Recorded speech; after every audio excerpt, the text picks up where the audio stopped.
E é engraçado que você falou assim, a gente vai falar sobre as quartas de final, então parece que faz muito tempo, mas, cara, o assunto é tão pungente, o assunto é tão latente, que hoje, nessa quinta-feira, a gente tá aqui ao vivo, teve um rolo no São Paulo, uma polêmica, uma treta federal entre o Marcos Paulo, o Rogério Ceni e os outros jogadores entraram no meio da treta. Você chegou a ver isso daí? Não, eu dei uma olhada, eu vi que essa repercutiu muito ultimamente, né? Principalmente hoje, porque o Marcos Paulo, do nada, ficou puto.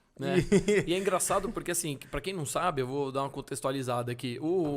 Teve o jogo no domingo, na segunda-feira, na verdade, São Paulo foi eliminado, né, pro Água Santa, no Allianz. Vergonhosamente também. Vergonhoso. A gente vai falar desse vexame histórico, aliás, foi um vexame, tipo, grotesco, gigantesco, abissal. E aí, o que aconteceu? Na entrevista coletiva, o Rogério Ceni foi pra entrevista e ainda falou, não, o Marcos Paulo, meu atacante e tal, ele é bom jogador, tem treinado bem com a gente, ainda não tão intenso, mas tem treinado bem, tem 22 anos, é garoto, tá se adaptando, blá, blá, blá, blá.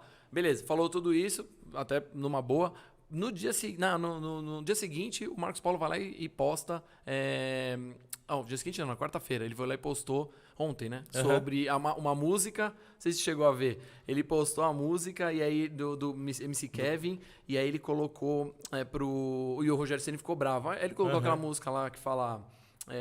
pois é, hipocrisia e simpatia é uma junção venenosa.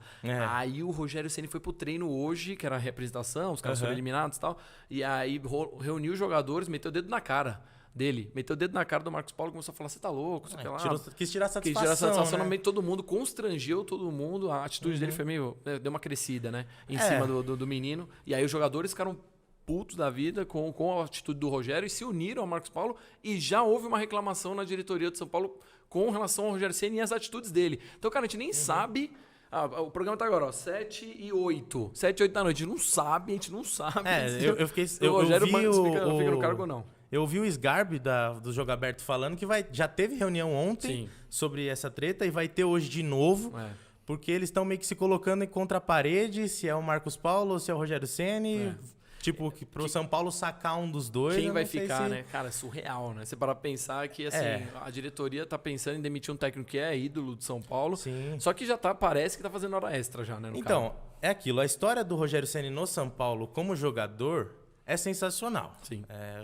Foi multicampeão pelo time e o cara era... Não é à toa que foi o único goleiro que fez gols, absurdos gols de falta. O maior artilheiro da história dos goleiros do mundo. Dos goleiros, exato. Sim. Então é realmente algo meio surreal de você pensar, tipo, pô, o Marcos Paulo, que é um jogador novo, confrontando o Rogério Ceni. Exato.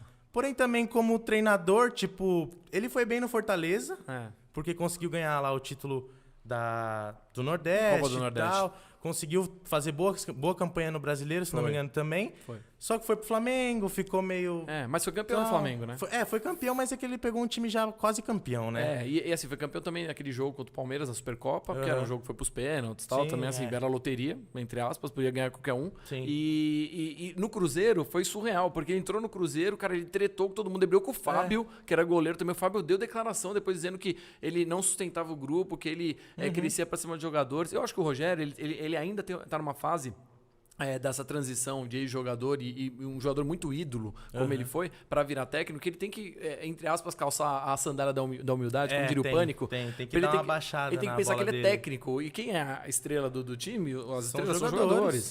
Quem tá lá dentro de campo. Ele já foi. Já foi hoje, ele tem que ser o apoio, ele tem que ser o cara que vai unir elenco, ele tem que ser o cara que vai tirar o melhor dos caras, dos jogadores. Aí não tem que ser melhor ou crescer pra cima de jogador. Esse é o problema dele. Eu acho que ele tinha que ter muita aula com o Muricy. Tinha. Porque o Muricy sempre foi, na minha opinião, ele foi o técnico do São Paulo. Sim. Tipo, o cara é um baita técnico, mas ele sempre tirou o São Paulo das piores situações. Teve um ano aí que eu tava torcendo, eu não vou lembrar o certo qual que é o ano. São Paulo tava indo muito mal, tava disputando ali a entrada da zona do rebaixamento, tudo. Aí do nada, Muricy, novo técnico. Os caras conseguiu ainda chegar na Sul-Americana. É isso aí. É um baita técnico. Eu acho que o Rogério ele precisava ter tido mais experiências em times menores. Concordo. Ele foi pro Fortaleza, que é um time menor, mas depois ele só pegou time, vamos dizer, time grande aqui do Brasil. Sim, e um monte de jogador que é meio traíra, assim, jogador que é difícil, né? Sim. Jogador que é muito grande, ou às vezes, ou aquele jogador que tá jogando com nome, Sim, e aí o cara não quer ser banco, É. aí o cara começa a arrumar intriga, faz igrejinha no grupo. Cara, é difícil. É complicado, porque a gente tem isso no futebol, e aí é o que eu tava falando do ego. Quando você tem um ego muito grande, como o Rogério, acho que ele ainda tem, cara, é tiro no pé. Não, Certeza. eu muito me impressiono que ele ainda não arrumou treta com aquele Luciano. Que também é outro daquele que vem da era do Corinthians lá, que é outro cara que começou. Esquentado, né? Não, Só e ele começou a ganhar um pouquinho de nome no São Paulo, porque conseguiu fazer jogos bons e já quis pagar de grandão pra todo mundo, quer jogar no peito dele, pegou a 10, pegou a faixa. É isso aí. Não é tudo isso. Só que aí cresceu, virou outro jogador que acha que é mais do que é. É. Acha que joga mais Acha do que joga mais bola do que é. E isso é triste no futebol, cara, porque tem um monte de casos assim e não tem técnico que resolva. Aham. Porque é uma coisa de vaidade mesmo, uma coisa de caráter do No cara. Corinthians tem um belo exemplo, que é o Luan. Né? O Luan, pelo amor de Lucas Deus. Lima. O Lucas Lima. Que é do Palmeiras do É muito, tem muito exemplo. É que ele agora parece que deu uma calçada na sandália da humildade Mas também, mesmo, né, e cara, foi lá agora pro Palmeiras, pro Santos. acabou o contrato dele, ele ia ficar no ostracismo, não ia ganhar nada. O Luan tem contrato. O Luan ainda tem contrato. Ele E tá ganhando. louco, Nossa. muito. O Lucas Lima, quando ele tinha contrato, cara, ele tava nem aí. Agora que acabou o contrato, ele, não, veja bem, eu amo a torcida do Santos. Eu errei quando eu falei. Quando saí, Agora ele é todo humildão. Agora ele é santista desde criança. Exato. Não, Exato. tem vários assim. É.